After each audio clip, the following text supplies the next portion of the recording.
எடப்பாடி பழனிசாமி அவர்கள் ரொம்ப காட்டமா பேசி இருக்கிறாரு. எடப்பாடி ஒரு ஆகப்பெரும் டுபாகூர்ன்றது எல்லாருக்கும் தெரிஞ்சதுதான். ஒரு அரசியல் ஆகாவலி.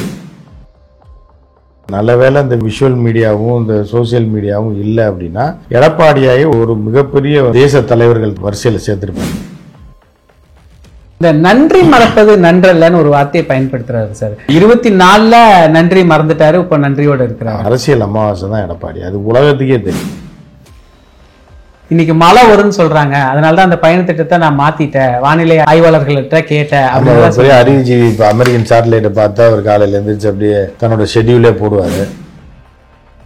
எடப்பாடி பழனிசாமிலாம் ஒரு அரசியல் தலைவராக மட்டும் இல்லை, ஒரு மனுஷனாவே ஏற்றுக்க முடியாது அப்படின்றது தான் கருத்தாரு.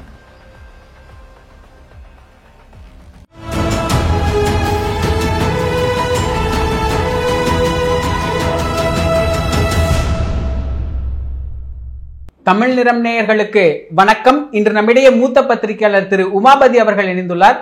சார் வணக்கம் சார். வணக்கம் சார். நேத்து எடப்பாடி பழனிசாமி அவர்கள் ரொம்ப காட்டமா பேசி இருக்கிறாரு. அவருடைய பேச்சில இருந்து தான் இன்னைக்கு நம்ம விவாதிக்க போறோம் சார். முதல்ல அவர் சொன்ன ஒரு முக்கியமான தகவல் என்ன அப்படின்னா, வெளிப்படையா ஒரு விஷயத்த போட்டு உடைச்சிருக்கிறார். அதிமுக ஆட்சிக்கு பாஜக ஹெல்ப் பண்ணுச்சு அப்படின்னு சொன்னார். இது வரைக்கும் என்ன சொன்னாங்க அப்படின்னா, அதிமுகவோட ஸ்போக்கன் பர்சன்ஸ் எல்லாமே எங்க கிட்ட சட்டமன்ற உறுப்பினர்கள் இருக்கிறாங்க, எங்க ஆட்சியை நாங்க காப்பாத்திக்கிட்டோம் அப்படின்னு சொன்னாங்க, யாரும் எங்களுக்கு உதவல அப்படிலாம் சொல்லிட்டு இருந்தவங்க இன்னைக்கு எடப்பாடி பழனிசாமி எங்க ஆட்சிக்கு அவங்க தான் உதவி செஞ்சாங்க அப்படின்னு சொல்றாரு. எப்படி பாக்குறீங்க சார்? இதை எப்படி பாக்குறது? எடப்பாடி ஒரு ஆகப்பெரும் டுபாகூர்ன்றது எல்லாருக்கும் தெரிஞ்சது தான். என்ன நீங்கள் என்னமோ ஏதோ ஒரு மகாத்மா காந்தி திடீர்னு ஒத்துக்கிட்டாரு, சுதந்திரம் வாங்குறதுக்கு பிரிட்டிஷ்காரன் தான் உதவி பண்ணா அப்படின்னுன்ற மாதிரி கேட்குறீங்க. எடப்பாடி ஒரு அரசியல் ஆகாவலி, புரியுதா உங்களுக்கு?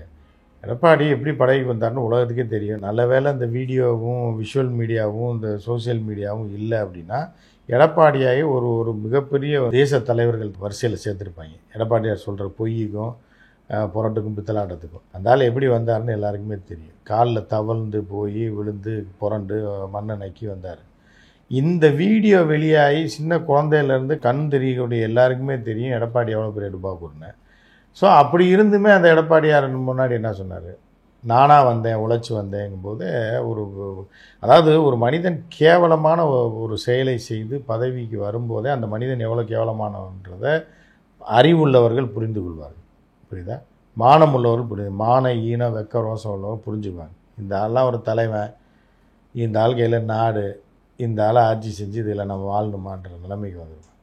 ஸோ அப்படிப்பட்ட எடப்பாடி இன்றைக்கி சொல்கிறது என்னத்தை போய் பார்க்க முடியுது? இது அவங்களோட பின்னணியில் தான் நடந்ததுன்னு எல்லாம் அவங்களுடைய பொம்மையாக ஆட்டி வச்சாங்க. அவங்க மத்திய அரசு அவங்க கையில் இருந்தது. மாநில அரசு இந்த ஆள் பல சட்டங்களில் தமிழகத்துக்கு எதிராகவும் மக்களுக்கு எதிராகவும் தமிழ் மக்களுக்கு விரோதமான சட்டங்களில் நாடாளுமன்றத்தில் கையெழுத்தை போட்டுட்டு அது கூட 4 கைக்கூலிகளை வச்சுக்கிட்டு ஆகாவலிகளை இப்போ எல்லாத்துலேயும் கையெழுத்து போடு, ஏன்னா கூட்டணி தர்மம்னாங்க. ஸோ இவர்கள் இந்த அரசியலை விட்டு அகற்றப்பட வேண்டியவர்கள் தமிழ் மக்களுக்கு மிகப்பெரிய துரோகிகள், இன துரோகிகள். ஸோ இவர் சொல்கிறதெல்லாம் இன்றைக்கி என்னமோ இவர் ஒத்துக்கிட்டாருன்ற மாதிரி, இவரே அவர் ஆகாவலியாக இருந்தாலும் என்ன சொன்னாங்க என்ன எல்லாருக்கும் தெரிஞ்சது. இந்த நன்றி மறப்பது நன்றல்லன்னு ஒரு வார்த்தையை பயன்படுத்துறாரு சார். இந்த நன்றிக்காக தான் நாங்கள் இப்போ கூட்டணி வச்சிருக்கிறோம் அப்படின்னு சொல்றாரு. இதே 24ல தேசிய ஜனநாயக கூட்டணியில் நாங்கள் இல்லை, தேசிய கட்சிகளோட ஒன்று கூட்டணி வைக்க மாட்டோம்னு சொல்றாரு. அப்போ 24ல நன்றி மறந்துட்டாரு, இப்போ நன்றியோடு இருக்கிறார். அவர்லாம் ஒரு மனுஷன், அவர் பேசுகிற பேச்செல்லாம் நீங்கள் கேட்குறதுக்காக வந்துருக்கீங்க. அப்போ சசிகலாவுக்கு என்ன நன்றியோடு இருந்தார்? தவழ்ந்து போய் ஊர்ந்து போயிருந்தார். இவர் என்னன்னா ஆரம்ப காலத்துலேருந்தே நன்றி கேட்டால் ஒரு அமாவாசை, அரசியல் அமாவாசை தான் எடப்பாடி, அது உலகத்துக்கே தெரியும். ஸோ எடப்பாடி பேசுகிறதெல்லாம் ஒரு விஷயமா நீங்கள் கேட்டீங்க அப்படின்னா அதெல்லாம் பேசுகிறதே டைம் வேஸ்ட். இது மக்களுக்கு வீணு, நமக்கு வீணு, எல்லாருக்குமே வீணு. வேறு ஆரம்பத்தில் ஒரு கொலைகேஸ்லேருந்து காப்பாற்றினதே செங்கோட்டையன், புரியுதா அவங்களுக்கு? செங்கோட்டையனை பார்த்தா அரசியலுக்கு வந்தாப்புல, அதே செங்கோட்டையனை தூக்கி போட்டு இது பண்ணலையா? இன்றைக்கி ஜெயலலிதாவே உயிரோடு வந்தால் கூட எடப்பாடி ஏற்றுக்க மாட்டாப்புல. நீ இல்லைம்மா போமா, நீ உண்மையான ஜெயலலிதா இல்லை, நான் தான் பொதுச்செயலாளர்னு சொல்லக்கூடிய அவ்வளோ பெரிய நன்றி விசுவாசம் உள்ள ஒரு நபர் தான் எடப்பாடி பழனிசாமி.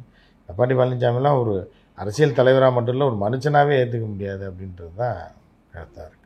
நிறைய விஷயங்களை சொல்கிறாரு சார். இவ்வளோ நாளில் எதெல்லாம் அவர் வெளிப்படையாக சொல்லலையோ அதெல்லாமே சொல்கிறாரு. அதில் முக்கியமாக சொல்கிறது என்னென்னா, பாஜக எந்த நெருக்கடி எங்களுக்கு கொடுக்கலன்னு சொல்கிறாரு. அது எப்படி சார் எந்த நெருக்கடி போட்ட அடித்த அடியில் வாலில் தீ வச்சதில் அலறி அடித்து டெல்லிக்கு ஓடிருக்காரு.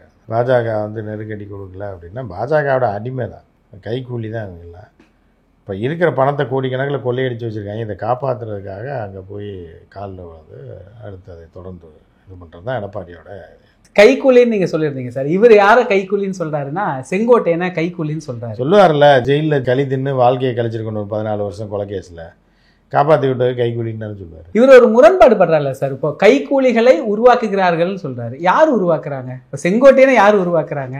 அரசியலும் தெரியும், எவன் எழுதி கொடுக்குறான்னு தெரில. லூசு பயில என்ன தேவன் எழுதி கொடுக்குறான், இருந்தாலும் வாச்சிட்டு போகிறாரு. பாஜகவுக்கு ஆதரவா பேசுறாரு. ஆனா கைக்கூலிகளை உருவாக்குறது அங்கிருந்து தானே அவர் வந்ததா சொல்லப்படுது. இல்லை, அதுதான் எடப்பாடியை பற்றி பேசுகிறதே டைம் வேஸ்ட்டுமா. எடப்பாடின்ற ஒரு கேரக்டரே வந்து தமிழ்நாட்டில் வந்து ஒரு விஷச்செடி. இந்த விஷச்செடி வந்து இருக்கிறதே பார்த்தினியன் செடி மாதிரி இருக்குது. அதை முற்றிலும் அகற்றினா தான் தமிழக மக்களுக்கு நல்லது. அது இந்த 2020 ஏற்கனவே எடப்பாடி அரசியல் அனாதை தான், முடிஞ்சு போச்சு அரசியல். அது பல முறை நம்ம சொல்லியிருக்கோம். எடப்பாடியார் அரசியல் 2026 முடியணும்னு இல்லை, ஏற்கனவே முடிஞ்சு போச்சு. ஸோ அவரை வந்து கணக்கில் எடுக்கிறதே வேஸ்ட்டு. வர தேர்தலில் வந்து சீமானுக்கு ஈக்குவலாக போய் நிற்பார். சீமான் அதை விட பெட்டராக பெர்ஃபார்ம் பண்ணுறதுக்கான வாய்ப்புகள் இருக்குது. ஒரு சீமான் பெர்ஃபார்ம் பண்ணுறதுக்கு வாய்ப்பு இருக்குல்ல சார்? அப்போ அவரோட இடத்துக்கு வந்துடுவார். ஆமாம், இது அவரோட இடத்துக்கு இவர் வந்துடுவார், இவர் இடத்துக்கு 3% இவர் போயிடுவார், அவர் 6% வந்துடுவார். அவ்வளோதான். எடப்பாடி வந்து கட்சியை விட்டு தூக்கிடுவார். கட்சியில் இருக்கிறதே கஷ்டம்தான். இப்போ இந்த நெருக்கடி எதுவும் கொடுக்கலன்னு சொல்றாருல்ல சார். இதுல ஓபிஎஸ் தர்ம யுத்தம் பின்னாடி பாஜக தான் இருந்ததுன்னு ஓபிஎஸ்ஸே ஒத்துக்கிட்டாரு. அப்போ பாஜக நெருக்கடி அப்ப ஓபிஎஸ் வச்சு யார்கிட்ட கொடுத்தது பாஜக? இது எப்படி அவர் மறைக்கிறாரு? அதுதான் நான் சொல்றேன் இல்லைம்மா, எடப்பாடியை பற்றி பேசுகிறா அவன் குடும்பத்தில் யாரும் பேச மாட்டாங்க பார்த்துருக்கீங்களா? ஏன்னா இவரை பற்றி அவன் எல்லாருக்குமே தெரியும். ஸோ எடப்பாடியை வந்து பற்றி பேசுகிறதே இந்த தேசத்துக்கு பிடிச்ச கேடு, டைமுக்கு பிடிச்ச கேடு. இப்போ நீங்கள் சொல்கிற அடிப்படையில் மக்களை ஏமாத்துருவாங்க, இல்லை மக்கள் இதெல்லாம் மறந்துடுவாங்கன்னு நினச்சி? இல்லை, மக்கள் மறந்துடுவாங்கன்னு இல்லை, எடப்பாடியை வந்து பழைய கதை நினச்சிட்டு இருக்காரு. இப்போ எல்லாம் சோசியல் மீடியாவில் தும்முனாலும் வந்தது, வீடியோ வந்தது, எல்லாம் வந்து முண்டை முழிக்க நான் 7 பேரை தாண்டி போய் காலில் விழுந்து புரண்டார். அதையே இல்லைன்னு சொன்ன ஆள், புரியுதா உங்களுக்கு? வீடியோ ஆதாரம் இருக்கிறதே இல்லைன்னு சொன்ன ஒரு ஆள் வீடியோ ஆதாரம் இல்லாததை அப்புறம் எப்படி பேசுவார்னு. நல்ல வேலை சோசியல் மீடியா வந்துச்சு, இல்லைன்னா இவரெல்லாம் வந்து தேச தலைவர்கள் பட்டியலில் வந்துடுவார். காந்தி, நேரு அப்படின்ற பட்டியலில் என்ன எம்ஜிஆருக்கு அடுத்து இவர் தான் நேர்மையான ஆளாக வந்திருப்பார். ஒரு ஏழை விவசாயி மேலே வந்தார் அப்படின்னு சொல்லி வரலாறு எழுதிடுவாங்க. நல்ல வேலையாக சோசியல் மீடியா இருக்கிறதுனால தமிழக மக்களும் தமிழர்களும் காப்பாற்றப்பட்டாங்க. இப்போ இந்த ஓபிஎஸ்ஸை கட்சியில் நான் சேர்த்துக்கவே மாட்டேன், அவர் வந்து கட்சிக்கு பெரிய துரோகம் பண்ணிட்டாரு அப்படின்னு நல்லா சொல்லுவாங்க. அவர் என்ன சேர்க்கறது? அவரை தூக்கி எடப்பாடியை தூக்கிடுவாங்க. இன்னும் 2 மாதத்தில் எடப்பாடியை தூக்கி எறிஞ்சிடுவாங்க. அதனால் இவர் என்ன அவரை சேர்க்கறது? டிடிவி தினகரனுக்கு சொல்றாரு 18 எம்எல்ஏ அவரை பிரித்து எடுத்துட்டு போயிட்டாரு, அவரு அதிமுகவுக்கு துரோகம் செஞ்சுட்டாரு, அவரையும் நான் சேர்த்துக்க மாட்டேன் அப்படின்னு சொல்றாரு சார். இவர் என்னத்தை சேர்க்கறதுங்க? இவர் என்னத்தை சேர்க்கறது? இவரை தூக்கி எறிஞ்சிட்டாங்க, எல்லாமே முடிஞ்சு போச்சு இவரோட கதை. அதனால் இவரை தூக்கி எறிஞ்சிடுவாங்க.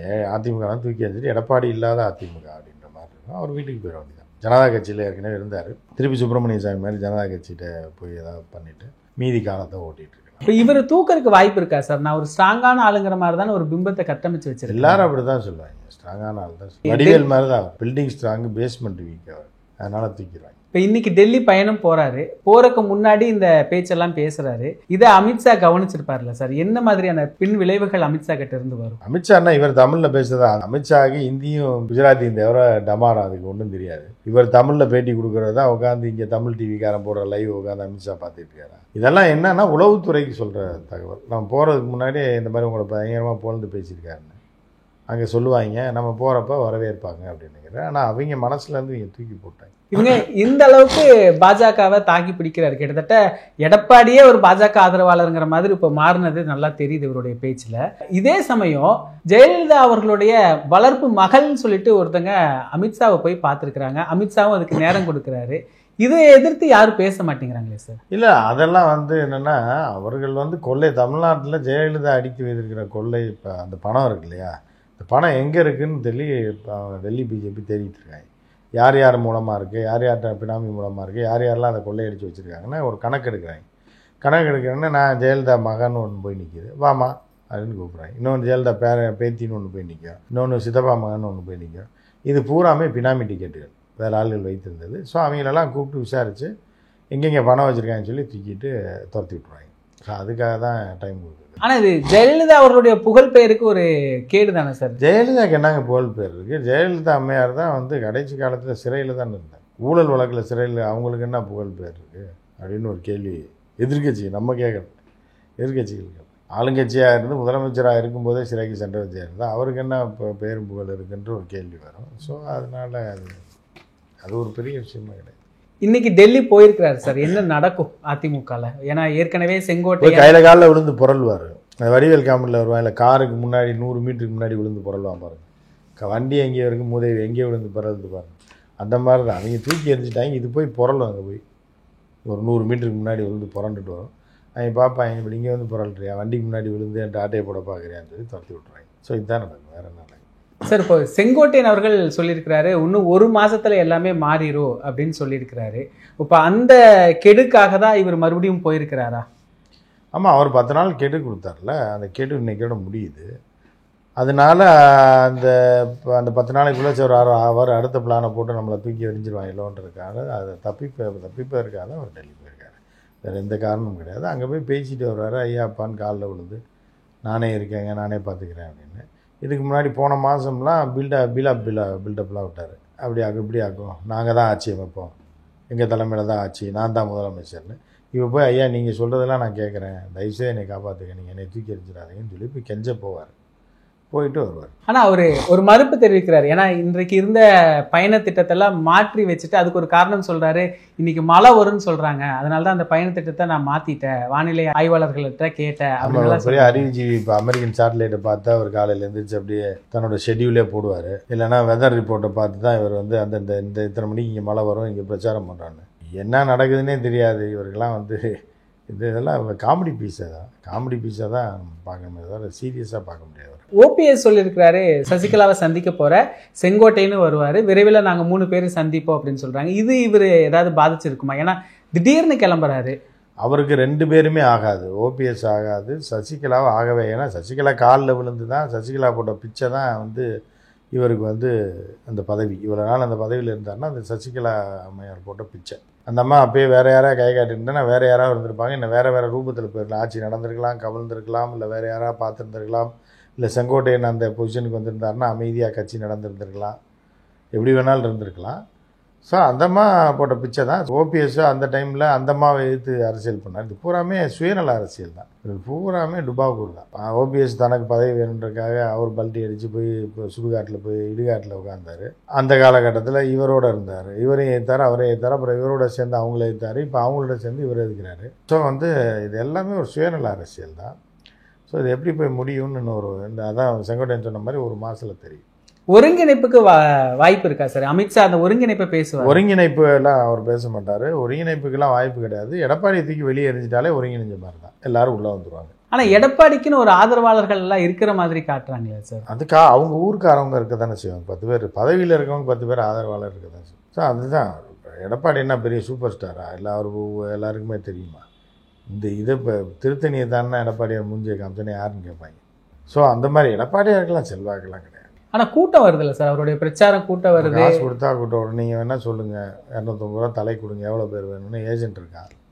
சொன்னோம்னா 1 லட்சம்னா 1 லட்சம் பணம் வச்சுருந்தா சொல்லுங்கள், உங்களுக்கு கூட்டத்தை கூட்டுவோம். அப்படியான கூட்டம் தான் அது. இல்லை, அதான் உங்களுக்கு வேணுன்னா கூட்டுவோன்ற ஆள் இருக்குன்ற. உங்களுக்கு வேணால் 250 ரூபா, பொம்பளைங்களுக்கு 250 ரூபா, ஆம்பளைக்கு 200 ரூபா கொடுத்தீங்கன்னா உங்களுக்கு கூட கூட்டம் கூட்டலாம். நிகழ்கால அரசியல் குறித்தான பல தகவல்களை பகிர்ந்து கொண்டதுக்கு நன்றிங்க சார்.